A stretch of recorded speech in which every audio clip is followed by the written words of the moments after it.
Right, ఇవాళ news papers లో ప్రధాన వార్తలు చూద్దాం. నమస్తే తెలంగాణ దినపత్రిక ప్రధానంగా జగదీష్ రెడ్డి సస్పెన్షన్ అంటూ మనకి వార్త కనిపిస్తుంది. నిన్న జరిగిన పరిణామాలకు సంబంధించి అసెంబ్లీ స్పీకర్ నిర్ణయం, బడ్జెట్ సెషన్ పూర్తయ్యేదాకా వర్తింపు అంటూ కూడా మనం ఇక్కడ గమనించవచ్చు. సో నిన్న జరిగిన పరిణామాలన్నీ ఒకసారి గమనించినట్లయితే తీర్మానం ప్రవేశపెట్టిన మంత్రి శ్రీధర్ బాబు అంటూ చూస్తున్నాం. సస్పెండ్ చేస్తున్నట్లు ప్రకటించిన స్పీకర్ ఎల్పీ ఆఫీస్లోనూ ఉండకుండా నిషేధాజ్ఞలంటూ కూడా మనం గమనించాలి. హక్కులు కోరితే బహిష్కరణ అంటూ మనకి కనిపిస్తోంది. ప్రభుత్వ వైఫల్యాలను ఎత్తి చూపితే సస్పెండ్ చేస్తారా? ఒక్క గొంతు నొక్కినంత మాత్రాన పోరాటం ఆగదు. గవర్నర్ ప్రసంగంలోని అసత్యాలపైనే జగదీష్ ప్రశ్నలు. రేవంత్ ఆదేశాలతోనే అనని మాట అన్నట్టు రికార్డులు పరిశీలిద్దామని కోరినా వినిపించుకోలేదు అంటూ నిప్పులు చెరిగిన బీఆర్ఎస్ వర్కింగ్ ప్రెసిడెంట్ కేటీఆర్. ప్రజాస్వామ్యంలో ఇది చీకటి రోజు అన్నారు హరీష్ రావు. సో నిన్న రేవంత్ సర్కార్ డైవర్షన్ డ్రామా అంటూ కూడా మనం ఇక్కడ వార్తను గమనించవచ్చు. అసెంబ్లీలో సమస్యలు చర్చకు రాకుండా అడ్డుకునే యత్నం, అందులో భాగంగానే బీఆర్ఎస్ సభ్యుడిపై సస్పెన్షన్ తీర్మానం. ఇప్పటికే ప్రభుత్వ వైఫల్యంపై ప్రజలు, ఉద్యోగుల తిరుగుబాటు, చుట్టుముట్టిన ప్రజా సమస్యలపై సభలో చర్చ జరగకుండా ఎత్తులు, మరికొందరిపైన చర్యలకు ప్లాన్ అంటూ మనకి క్వశ్చన్ మార్క్ అనిపిస్తుంది.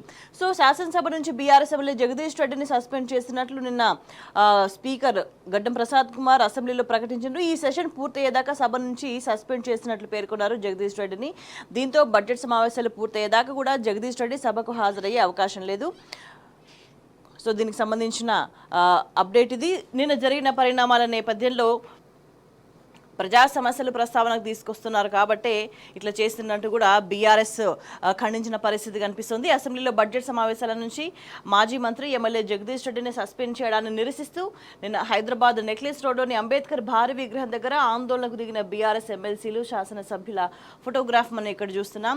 సో ఈ నేపథ్యంలో సస్పెన్షన్పై అంబేద్కర్ విగ్రహం దగ్గర ఆందోళన, సర్కార్ వ్యతిరేక నినాదాలతో మార్మోగిన నెక్లెస్ రోడ్ అంటూ చూస్తున్నాం. ఇవాళ దీనికి నిరసనగా ప్రభుత్వ దిష్టి బొమ్మల దహనానికి కేటీఆర్ పిలుపునిచ్చిండ్రు. దానికి సంబంధించిన అప్డేట్ ఇది. ఇంకోవైపు చూసుకుంటే అణచివేత ఆనవాళ్ళెన్నో అంటూ మనం ఇక్కడ ప్రధానంగా గమనించవచ్చు. ఏ విధంగా కాంగ్రెస్ ప్రభుత్వం అందరినీ అణచివేస్తుందో దానికి సంబంధించి మనకి అనేక వార్తలు కనిపిస్తున్నాయి. ఇక్కడ ఒకసారి గమనించినట్లయితే దళిత విద్యపై కాంగ్రెస్ కత్తి అంటూ ఇంకో వార్త చూస్తున్నాం. గుట్టుగా ఎస్సీ గురుకుల డిగ్రీ కాలేజీల కుదింపు అంటూ కూడా మనం ప్రధానంగా గమనించవచ్చు. నిన్నటి గురుకులాలు విద్యార్థుల విజయగాథలు, సర్కారీ విద్య రూపురేఖలను మార్చి దేశానికి ఆదర్శంగా నిలిచిన అద్భుతాలు, దళిత కుసుమాలను చైతన్య శిఖరాలకు చేర్చిన సృజన ఆలయాలు. కానీ ఇప్పుడు అవే గురుకులాలు కాంగ్రెస్ ఏలుబడిలో నిర్లక్ష్యపు నీడలో మగ్గుతున్నాయి. ఓవైపు విద్యార్థుల మరణాలు, మరోవైపు పడిపోతున్న ప్రమాణాలు. వెరసి గురుకులాలపై ప్రజల్లో నమ్మకం సన్నగిలింది. అలా తగ్గిన అడ్మిషన్లనే సాకుగా చూపి ఎస్సీ డిగ్రీ కాలేజీల కుదింపుకు కాంగ్రెస్ సర్కార్ పావులు కదుపుతోంది అంటూ మనం ప్రధానంగా గమనిస్తున్న వార్త ఇది. సో అయితే రాష్ట్రంలో ఇప్పటికే 5 డిగ్రీ కాలేజీల విలీనం పూర్తయింది. తాజాగా మరిన్ని కాలేజెస్ను తొలగించే ప్రతిపాదన కనిపిస్తోంది. 238 ఇంటర్ కాలేజీల కుదింపు పైన సర్కార్ నజర్ అంటూ కూడా గమనిస్తున్నాం. అడ్మిషన్లు లేవు అనే సాకు చూపుతూ ఎత్తివేతకు ఎత్తులు, వెరసి ఉన్నత విద్యకు దళితులు దూరమయ్యే పరిస్థితి అంటూ కూడా గమనించవచ్చు. దూరదృష్టితో గురుకులాలను ఏర్పాటు చేసిన కేసీఆర్ పీజీ వరకు చదివేలా దశల వారీగా బలోపేతం, గురుకులాలపై 15 నెలలుగా కాంగ్రెస్ ప్రభుత్వ నిర్లక్ష్యం అంటూ మనం వార్తను గమనించవచ్చు. ఇంకోవైపు చూస్తే దగాపడిన దళిత రైతు అంటూ మనకి ఫోటోగ్రాఫ్తో కూడిన వార్త కనిపిస్తుంది. అప్పు కట్టాలంటూ బ్యాంక్ నోటీస్, ప్రభుత్వం చెప్పింది కానీ రుణమాఫీ కాలేదు. అసలు వడ్డీ కలిపి 1.25 lakhsకు చేరింది. రుణం 1,25,000కు మిత్తితో కట్టాలని బ్యాంకు వాళ్ళు బెదిరిస్తున్నారు. మానుకోట రైతు మందుల యాకన్న ఆవేదన అంటూ కూడా చూస్తున్నాం. నరసింహులపేటలో 20 మందికి తాఖీదులంటూ కూడా మనం వార్తని గమనించవచ్చు. రాష్ట్రంలో 2 లక్షల వరకు రుణమాఫీ పూర్తి చేశామని ప్రభుత్వం ప్రకటించింది. అసెంబ్లీ బడ్జెట్ సమావేశాల ప్రారంభం సందర్భంగా ప్రసంగించిన గవర్నర్తో కూడా ఇదే విషయాన్ని చెప్పించింది. కానీ తనకు ఏ మాఫీ కాలేదని, తీసుకున్న అప్పు కోసం బ్యాంకు అధికారులు ఒత్తిడి చేస్తున్నారని వాపోతున్నాడు. మహబూబాబాద్ జిల్లా నరసింహులపేట మండలానికి చెందిన రైతు యాకన్న పొలం ముందు నిలబడి తనకొచ్చిన అప్పు నోటీసును చూపుతున్నాడు. రుణమాఫీలో ఏది నిజం ఏది అబద్ధం అంటూ కూడా చూస్తున్నాం. మనకి ఇక్కడ ఫోటోగ్రాఫ్ కనిపిస్తుంది. తనకు వచ్చిన నోటీస్ ని చూపిస్తున్నాడు రైతు యాకయ్య. ఇంకా మరోవైపు గమనిస్తే దళిత మంత్రి హవాకు చెక్ అంటూ క్వశ్చన్ మార్క్ కనిపిస్తుంది. అసలు కాంగ్రెస్ నేతపై కోవట్ రాజకీయం, గమనించవచ్చు. రేపటి పోటీ నుంచి తప్పించడమే లక్ష్యం అంటూ కూడా గమనించాలి. సన్నిహితులతో హైకమాండ్కు ఫిర్యాదు, కొద్ది రోజులుగా నేతకు తగ్గిన ప్రాధాన్యం, ప్రస్తుత శాఖను తొలగిస్తారనే ప్రచారం, కమిషన్ల కథలో కొత్త మలుపులెన్నో అంటూ కూడా మన వార్తని గమనించవచ్చు. పరిపాలన గాడి తప్పుతుందని, పరిస్థితి క్రమంగా చేయి జారిపోతుందని గుర్తించిన ముఖ్య నేత వర్గం తెలివిగా కోవట్ రాజకీయాన్ని మొదలుపెట్టిందా? భవిష్యత్తులో తనకు పోటీగా మారే అవకాశం ఉన్న నేతలను టార్గెట్ చేసి రంగం నుంచి తప్పించేందుకు వ్యూహాన్ని అల్లిందా?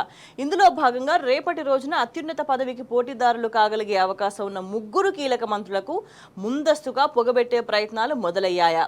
ఈ క్రమంలో మొట్టమొదటగా దళిత నేత, ప్రభుత్వంలో ఉన్నత స్థానంలో ఉన్న ఆ నేత మంత్రి పదవికి గాని, శాఖలకు గాని ఎసరు రానుందా అంటే అవును అని అంటున్నాయి కాంగ్రెస్లోని విశ్వసనీయ వర్గాలు. కొన్ని వారాలుగా కాంగ్రెస్ శ్రేణుల్లో ఆసక్తికరమైన చర్చ జరుగుతుంది. ప్రభుత్వంలోని అనేక శాఖల్లో పైనుంచి కింద దాకా అవినీతి జరుగుతున్న ఆర్థిక శాఖలోని అవినీతి మాత్రమే ప్రధానంగా తెర మీదకి రావడమే కాకుండా అంటూ మనకి ఇక్కడ కంటిన్యూషన్ మనకి వార్త కనిపిస్తుంది. మొత్తానికి ఎటువంటి రాజకీయాలు నడుస్తున్నాయి అని అంటే కోవట్ రాజకీయం నడుస్తుంది కాంగ్రెస్లో అనేది ఒక చర్చ నడుస్తుంది. ఇంకా మరోవైపు చూసుకుంటే ఒకవైపు అనేక సమస్యలు ఉంటాయి, వాటి గురించి మాట్లాడారు, ఇష్టం వచ్చిన అడ్డగోలు వ్యాఖ్యలు చేస్తారు ముఖ్యమంత్రి. సో ఆయనకి ఇప్పుడు చాలా అవసరం పడిన స్టేట్మెంట్ ఇది. గాంధీలకు నేను చాలా దగ్గర అనే స్టేట్మెంట్. సమావేశమైన ఫోటోలు చూపాల్సిన అవసరం లేదు అంటూ ఢిల్లీలో మీడియాతో చిట్చాట్లో రేవంత్ వ్యాఖ్యలు అంటూ చూస్తున్నాం.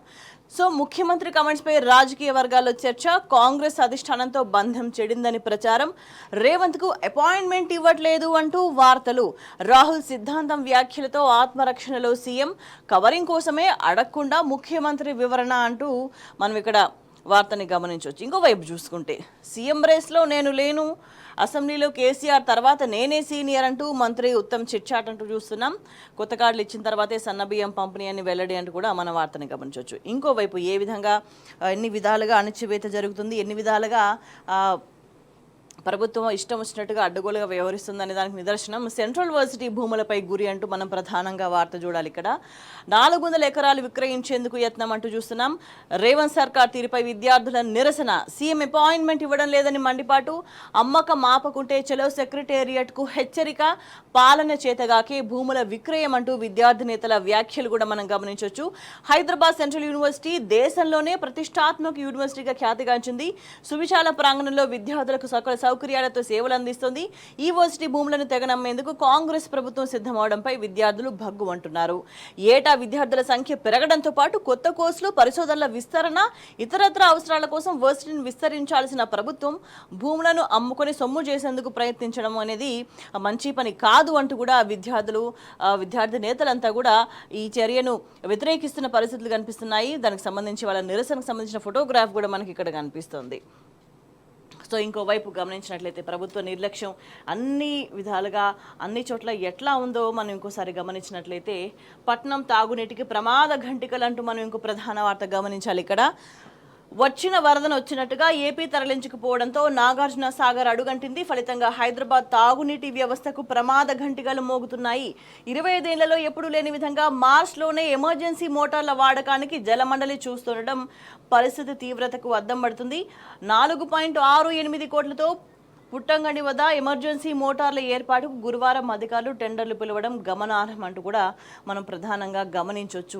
కేవలం ప్రభుత్వ వైఫల్యం కారణంగా మార్చ్లోనే ఇటువంటి పరిస్థితి దాపురించింది అంటే ఇక రాను రాను ఎటువంటి పరిణామాలు ఎదుర్కోవాల్సి వస్తుంది అనేది నిజంగా ఆందోళనకరంగా చెప్పట. మిగతా అప్డేట్స్ ఒకసారి చూస్తే భద్రాద్రి రాముడికి ఎంత అపచారం అంటూ మనం వార్త చూస్తున్నాం.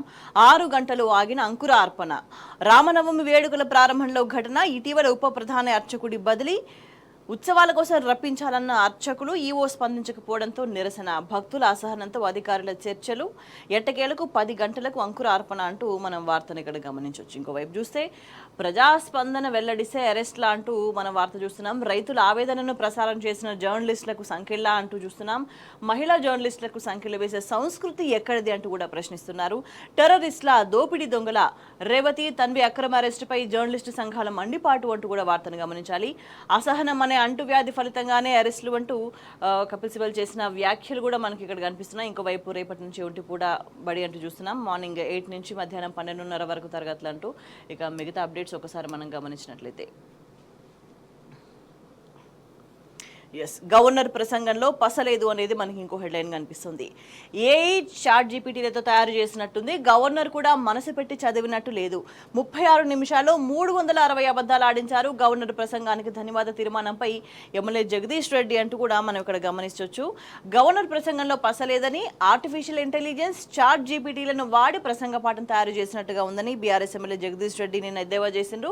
గవర్నర్ ప్రసంగం గొప్పగా, ఆర్ద్రతతో, మనసు పెట్టి, వాస్తవాలతో బడ్జెట్ను ప్రతిబింబించేలా ఉండాలి కానీ ఈ ప్రసంగాన్ని చూస్తే ఆర్టిఫిషియల్ ఇంటెలిజెన్స్ చాట్ జీపీటీలను ఉపయోగించి తయారు చేసినట్టు ఉన్నదని అన్నారు. అసెంబ్లీలో గవర్నర్ ప్రసంగం మీద ధన్యవాదాలు తెలిపే తీర్మానంపై నిన్న జరిగిన చర్చలో బీఆర్ఎస్ తరపున జగదీష్ రెడ్డి మాట్లాడిండ్రు. గవర్నర్ చేత 36 నిమిషాల్లోనే 360 అబద్ధాలు మాట్లాడించిండ్రు అని విమర్శించిండ్రు. సో కవి ఆత్రేయ ఉంటే ఈ ప్రసంగాన్ని చూసి ఇంత దరిద్రంగా ఉంటుందని ఆత్మహత్య చేసుకునేవాడని, గవర్నర్ కూడా మనస్ఫూర్తిగా చదివి ఉండరని, మెకానికల్ గా చదివి వెళ్లిపోయారంటూ కూడా వ్యాఖ్యానించిండ్రు. సో ఈ నేపథ్యంలో ఫామ్ హౌస్ అంటూ కాంగ్రెస్ ఎమ్మెల్యేలు రన్నింగ్ కామెంటరీ చేస్తుండగా జగదీష్ రెడ్డి సమర్థంగా తిప్పికొట్టారు. మా నేత కేసీఆర్ మీ సీఎంకు దగ్గరగానే ఉన్నారు, మీ ఎక్కువ మాట్లాడకుండా మూసుకొని కూర్చున్నట్టు చురకలంటించారు. తాను రైతుల గురించి మాట్లాడుతున్నానని, మీలాగా కమిషన్ల గురించి మాట్లాడడం లేదని కూడా వ్యంగ్యాస్త్రాలు సంధించిండ్రు. ఏమిచ్చారు, ఎక్కడిచ్చారంటూ కూడా క్వశ్చన్ చేసిండ్రు. ప్రధానంగా మేనిఫెస్టోలో పెట్టిన ఒక్క హామీనైనా నెరవేర్చారా, ఏమిచ్చారు, ఎక్కడిచ్చారు అంటూ జగదీష్ రెడ్డి ప్రభుత్వాన్ని ప్రశ్నించిండ్రు. సో రైతులకు రుణమాఫీ చేస్తారా, రైతు భరోసా ఇచ్చారా, ఆటో కార్మికులు, ఈజీఎస్ కూలీలు, రైతు కూలీలకు 12,000 ఇచ్చారా, రైతులకు బోనస్ ఇచ్చారా, విద్యార్థినులకు స్కూటీలు ఇచ్చారా, 2 లక్షల ఉద్యోగాలు ఇచ్చారా, ఎక్కడిచ్చారు అంటూ కూడా నిలదీసిండ్రు. సో జగదీష్ రెడ్డి మాట్లాడుతుండగా పాద శ్రీనివాస్, మంత్రి కోమటిరెడ్డి వెంకటరెడ్డి అడ్డు తగిలిండ్రు. ఈ క్రమంలో తలసాని శ్రీనివాస్ యాదవ్ కల్పించుకొని తమ సభ్యుడు మాట్లాడుతుండగా మంత్రులు అడ్డు తగులుతున్నారు అని, నువ్వెంత అంటే నేనెంత అన్నట్టు నడుచుకుంటే సభ నడుస్తుందంటూ కూడా ప్రశ్నించారు.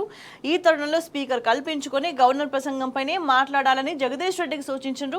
మరి అధికార పక్షం డీవియేషన్ కాకుండా ఉండేందుకు గవర్నర్ ప్రసంగంపైనే మాట్లాడాలి అన్నారు. మళ్ళీ కల్పించుకున్న తలసాని, మంత్రి కోమటిరెడ్డి గవర్నర్ ప్రసంగం మీదనే మాట్లాడారా, వారు డీవియేట్ కాలేదా అంటూ కూడా ప్రశ్నించిన సందర్భం కనిపిస్తుంది.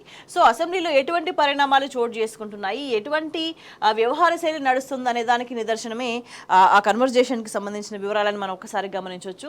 ఇక మరోవైపు చూసుకుంటే హక్కులు కోరితే బహిష్కరణ అంటూ ఇంకో హెడ్లైన్ కనిపిస్తుంది. ప్రభుత్వ వైఫల్యాలను ఎత్తి చూపితే వేటేస్తారా, ఒక్క గొంతు నొక్కినంత మాత్రాన పోరాటం వాగదు. అసత్యాల ఆధారంగా ఏకపక్షంగా జగదీష్ రెడ్డి సస్పెన్షన్, గవర్నర్ ప్రసంగంలో అబద్ధాలపైనే జగదీష్ ప్రశ్నించారు. ముఖ్యమంత్రి ఆదేశాలతోనే అనని మాట అన్నట్టు కుట్ర, రికార్డులను పరిశీలిద్దామని కోరినా వినిపించుకోలేదు. బీఆర్ఎస్ పై కాంగ్రెస్ సర్కార్ కావాలనే కుట్ర చేసింది. ఇప్పుడు జరిగిన బీఆర్ఎస్ వర్కింగ్ ప్రెసిడెంట్ కేటీఆర్ అంటూ చూస్తున్నాం. ప్రజా కోర్టులో కాంగ్రెస్ పార్టీకి శిక్ష తప్పదు అని హెచ్చరించిండ్రు. రాష్ట్రమంతా ప్రభుత్వ దిష్టిబొమ్మల దహనానికి పిలుపునిచ్చిండ్రు. ఇది ప్రజాస్వామ్యంలో చీకటి రోజు అంటూ హరీష్ రావు ఆగ్రహం వ్యక్తం చేసిన పరిస్థితి కనిపిస్తుంది. సో ప్రధానంగా నిజంగా అనని మాటలను అన్నట్టుగా కుట్ర చేస్తున్నారు. రికార్డులు పరిశీలిస్తే స్పష్టత వస్తుంది. కానీ అయినా కూడా ఈ అభ్యర్థనను కూడా కనీసం పట్టించుకోకుండా కావాలనే కుట్ర చేసి అసత్యాల ఆధారంగా జగదీష్ రెడ్డిని సస్పెండ్ చేసినట్టు కూడా బీఆర్ఎస్ నిన్నంతా కూడా ఆందోళన చేసింది. ఇవాళ కూడా నిరసనలకు పిలుపునిచ్చిండ్రు. మరోవైపు చూసుకుంటే కించపరిచే వ్యాఖ్యలు చేయలేదు అంటూ జగదీష్ రెడ్డి స్టేట్మెంట్ మనం ఇక్కడ చూడొచ్చు. తన రాజకీయ జీవితంలో ఏనాడు శాసనసభలో కించపరిచే వ్యాఖ్యలు చేయలేదు అన్నారు జగదీష్ రెడ్డి. స్పీకర్ అధికారాలు, విధులు తనకు తెలుసన్నారు. ఎక్కడా స్పీకర్ గౌరవానికి భంగం కలిగించలేదని, ఇది కేవలం ప్రభుత్వ కుట్ర అని, తన సస్పెన్షన్ కు స్పీకర్ సమ్మతిస్తారనుకోలేదని వాపోయినరు.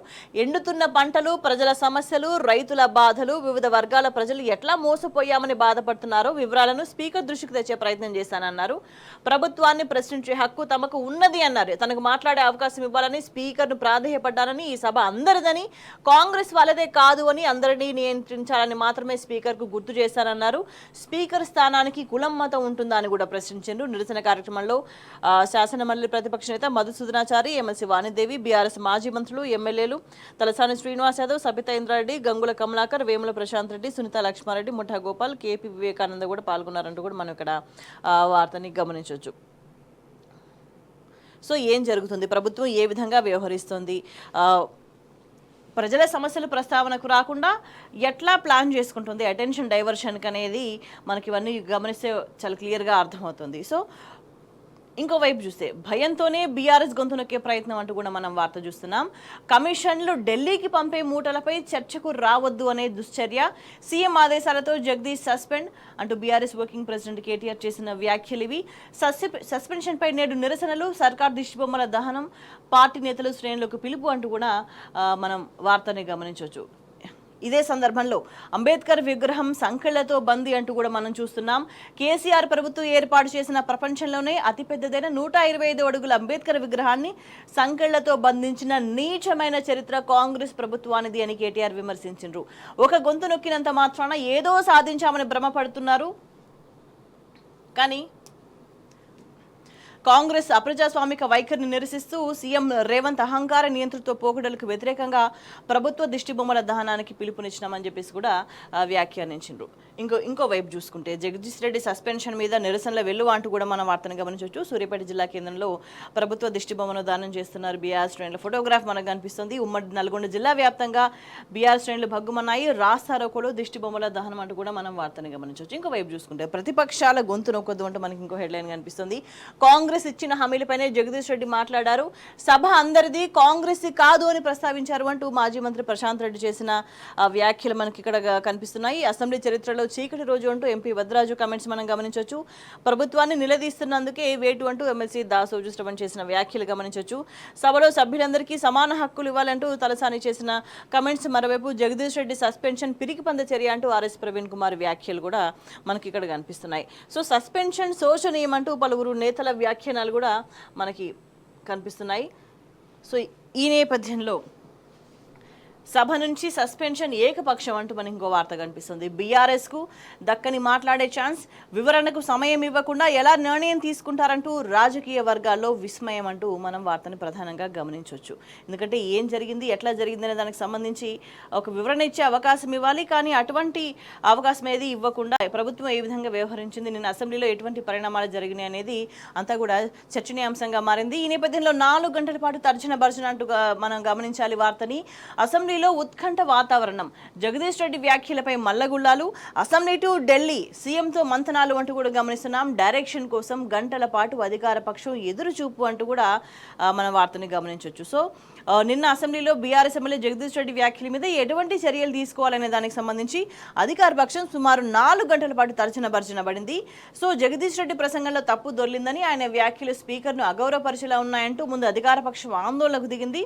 జగదీష్ రెడ్డి బేషరతుగా క్షమాపణ చెప్పాలని డిమాండ్ చేసింది. తాను చేసిన వ్యాఖ్యలు నిబంధనలకు విరుద్ధం కాదు అంటూ కూడా జగదీష్ రెడ్డి నిన్న వాదించారు. సో ఈ టైంలో ఆయన వారించాలంటూ ట్రెజరీ బెంచ్ నుంచి ఉద్దేశపూర్వకంగానే మంత్రులు, కాంగ్రెస్ ఎమ్మెల్యేలు గొడవకు దిగిందని బీఆర్ఎస్ సభ్యులు ప్రతిస్పందించారు. సో కాంగ్రెస్ సభ్యులు, బీఆర్ఎస్ సభ్యులు పరస్పర అభ్యంతరాలు వ్యక్తం చేసిండ్రు. ఇరుపక్షాల నినాదాలతో సభలో కొంతసేపు గందరగోళం నెలకొంది. ఆ తర్వాత 11:30కి సభను వాయిదా వేసినట్టు స్పీకర్ ప్రకటించారు 15 నిమిషాల పాటు. తర్వాత మధ్యాహ్నం 3:30కు సమావేశం పునఃప్రారంభమైంది. సో ఈ నేపథ్యంలో వాయిదా పడి మళ్ళీ ప్రారంభమైన తర్వాత 4 గంటల పాటు సభా ప్రాంగణంలో బిఫోర్ దట్ అంత ఉత్కంఠ వాతావరణం నెలకొంది. సో జగదీష్ రెడ్డిని సస్పెండ్ చేయాలని, ఆయన సభ్యత్వాన్ని రద్దు చేయాలంటూ కూడా అధికార పక్షం సభలో డిమాండ్ చేయడంతో ఏం చేద్దామనే అంశానికి సంబంధించి అధికార పక్షంలో మల్లగుల్లాలు పడిందని కనిపిస్తుంది. ప్రధానంగా సభ ప్రారంభంగానే ఉప ముఖ్యమంత్రి భట్టి విక్రమార్క, మంత్రులు ఉత్తమ్ కుమార్ రెడ్డి, సీతక్కతో పాటు ఎమ్మెల్యేలు వేముల వీరేశం, రామచంద్ర నాయక్, మందుల సామేల్ మాట్లాడిండ్రు. ఆ తర్వాత దుద్దిల్ల శ్రీధర్ బాబు ఎమ్మెల్యే జగదీష్ రెడ్డిని ఈ సెషన్ నుంచి సస్పెండ్ చేయాలంటూ కూడా ప్రతిపాదించింది. దీనికి స్పీకర్ ఓటింగ్ నిర్వహించి ఈ సెషన్స్ వరకు జగదీష్ రెడ్డిని సస్పెండ్ చేస్తున్నామని ప్రకటిస్తుండగానే ఆయన సభ నుంచి వెళ్ళిపోయినారు. మొత్తానికి నిన్న లోపల బయట కూడా మొత్తం 4 గంటల పాటు ఒక ఉత్కంఠ వాతావరణం నెలకొందనేది ప్రధానంగా కనిపిస్తుంది. ఈ నేపథ్యంలో మనం సీఎంతో మంతనాలు అంటూ గమనిస్తున్నాం. సభను వాయిదా వేయంగానే బీఆర్ఎస్ సభ్యులు స్పీకర్ ఛాంబర్కు వెళ్లి జగదీష్ రెడ్డి చేసిన వ్యాఖ్యలకు ఆధారాలు చూపాలని కోరిండ్రు. ఆ తర్వాత మంత్రులు స్పీకర్తో దాదాపు గంటన్నర పాటు సమాలోచనలు జరిపిండ్రు. అసెంబ్లీ ప్రవర్తన నియమావళిని పరిశీలించాలంటూ కూడా అధికారులను పురమాయించారు. ఏం చేస్తే బాగుంటుంది అనే విషయంలో ఆరాధిస్తుండ్రు. సో ఢిల్లీలో ఉన్న సీఎం రేవంత్ రెడ్డితో కూడా మంతనాలు సాగించిన పరిస్థితి కనిపిస్తుంది. సో ఏది జరిగినా సరే అల్టిమేట్గా ప్రజల సమస్యలు ప్రస్తావనకు రాకుండానే కాంగ్రెస్ వ్యవహార శైలి ఉందనేది విషయం చాలా స్పష్టంగా అర్థమవుతుంది. ఇంకా మరోవైపు మిగతా అప్డేట్స్ ఒకసారి చూస్తే ఘనంగా ఎమ్మెల్సీ కవిత జన్మదిన వేడుకలు అంటూ నిన్న ఎమ్మెల్సీ కవిత బర్త్డే సందర్భంగా అసెంబ్లీలో కేక్ కట్ చేసి తినిపిస్తున్న ఫోటోగ్రాఫ్ మనకు కనిపిస్తుంది. ఇంకొక వైపు చూస్తుంటే కాంగ్రెస్ డైవర్షన్ పాలిటిక్స్ అంటూ మనం చూస్తున్నాం. అసెంబ్లీలో సమస్యలు చర్చకు రాకుండా అడ్డుకునే యత్నం. అందులో భాగంగానే బీఆర్ఎస్ సభ్యుడి సస్పెన్షన్, ప్రభుత్వ వైఫల్యంపై తిరగబడుతున్న ప్రజలు, ఉద్యోగులు, సీఎం రేవంత్ రెడ్డిని వరుసగా చుట్టుముడుతున్నాయి సమస్యలు. అసెంబ్లీలో సమస్యలేవి చర్చకు రాకుండా పకడ్బందీ ప్లాన్, మరికొంతమంది బీఆర్ఎస్ సభ్యులను సస్పెండ్ చేసే అవకాశం అంటూ కూడా మనం ఇక్కడ వార్తను గమనించవచ్చు. ఈ నేపథ్యంలో ముఖ్యమంత్రి వ్యాఖ్యలు తీవ్రమైన ఆగ్రహానికి కారణమవుతున్నాయి. హామీలు అమలు చేయలేమంటూ బుధవారం రోజు జరిగిన ఒక కార్యక్రమంలో పథకాలు అమలు చేయలేమంటూ కూడా ముఖ్యమంత్రి చేతులెత్తేసిండ్రు. రాష్ట్ర ఆర్థిక పరిస్థితి అస్సలు బాగాలేదని, ఇటువంటి పరిస్థితుల్లో పథకాలు అమలు చేయడం సాధ్యం కావడం లేదు అనే విధంగానే మాట్లాడిండ్రు. దీనికి సంబంధించి ప్రజల్లో ఆగ్రహం కట్టలు తెంచుకుంటుంది. హామీలు అమలు చేయలేము అని తెలిసినప్పుడు ఎందుకు ఇచ్చారు హామీలు అంటూ కూడా ప్రజలు నిలదీస్తున్నారు. హామీలు ఇచ్చే ముందు ఆర్థిక పరిస్థితి గురించి తెలియదా అంటూ కూడా ప్రశ్నిస్తున్న పరిస్థితి కనిపిస్తుంది. సో హామీలు ఇచ్చి వాటితో గద్దెనెక్కి ఇప్పుడు మా వల్ల కాదు అంటారంటూ ఆగ్రహం వ్యక్తం చేస్తున్నారు. ఇక మరోవైపు చూసుకుంటే ఉద్యోగులు కూడా సర్కార్ మీద పోరుకు సిద్ధమవుతున్నారు. తమ డిమాండ్లు పరిష్కరించాలి అంటూ రాష్ట్ర వ్యాప్తంగా ఉద్యమ కార్యాచరణ రూపొందిస్తున్న పరిస్థితులు కనిపిస్తున్నాయి. ఇక మహిళా జర్నలిస్టులను అరెస్ట్ చేయడం మీద సర్వత్రా విమర్శలు వ్యక్తమవుతున్నాయి. ప్రభుత్వం మీద వ్యతిరేకత నానాటికి పెరుగుతుండటంతో డైవర్షన్ పాలిటిక్స్ కు తెర తీసినట్టుగా పరిశీలకులు అభిప్రాయపడుతున్నారు అనేది మనకి ప్రధానంగా కనిపిస్తుంది. సో అల్టిమేట్ గా ప్రభుత్వం ఏం చేస్తుంది అంటే ప్రజలకు ఏమీ చేయదు అనే విషయం తేటతెల్లం అయిపోయింది. సాక్షాత్తు ముఖ్యమంత్రి పథకాల అమలుకు, హామీల అమలుకు సంబంధించి చేతులెత్తేసిన ఒక దారుణమైన సిచ్యువేషన్ తెలంగాణలో నెలకొంది. ఇక